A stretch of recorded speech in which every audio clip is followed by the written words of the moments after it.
শরীর পরিষ্কার রাখতে প্রতিদিন গোসল করা খুবই গুরুত্বপূর্ণ।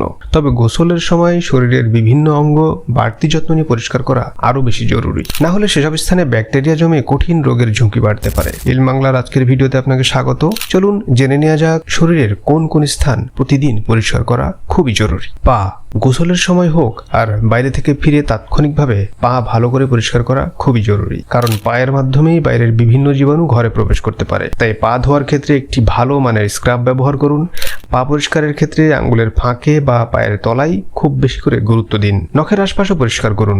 বগল, অনেকেই নিয়মিত বগলের লোম পরিষ্কার করেন না, এতে কিন্তু আপনি ক্ষতিগ্রস্ত হবেন। না হলে সেখানে ঘেমে জীবাণু জমতে পারে। তাই নারী হোক বা পুরুষ উভয়েরই উচিত বগলের লোম পরিষ্কারের দিকে বিশেষ মনোযোগ দেয়া। আর গোসলের সময় অবশ্যই বগল পরিষ্কারে ভালো মানের অ্যান্টিব্যাকটেরিয়াল সাবান ব্যবহার করুন স্পঞ্জের সাহায্যে।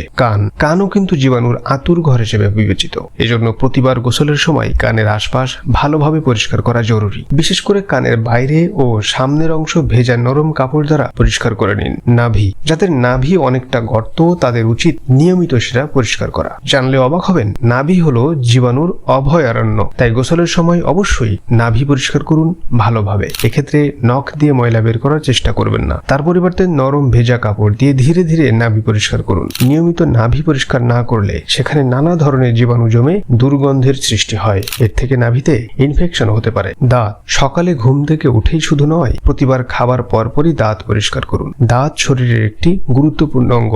নিয়মিত দাঁত পরিষ্কার না করলে মুখের স্বাস্থ্য খারাপ হতে থাকে। জানলে অবাক হবেন, নোংরা দাঁত হৃদরোগ সহ ডায়াবেটিস এমনকি কঠিন সব রোগের কারণ হতে পারে। তাই দিনে অন্তত দুবার ব্রাশ করুন।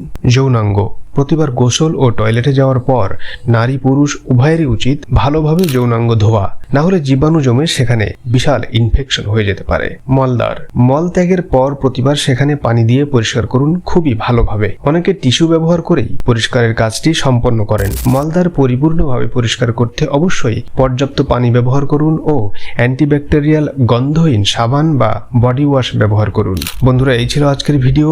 এই ভিডিওর কোনো একটি অংশ যদি আপনার কাজে আসে তবে পরিশ্রম সার্থক হবে। ভালো লাগলে লাইক কমেন্ট শেয়ার করে সাপোর্ট করবেন।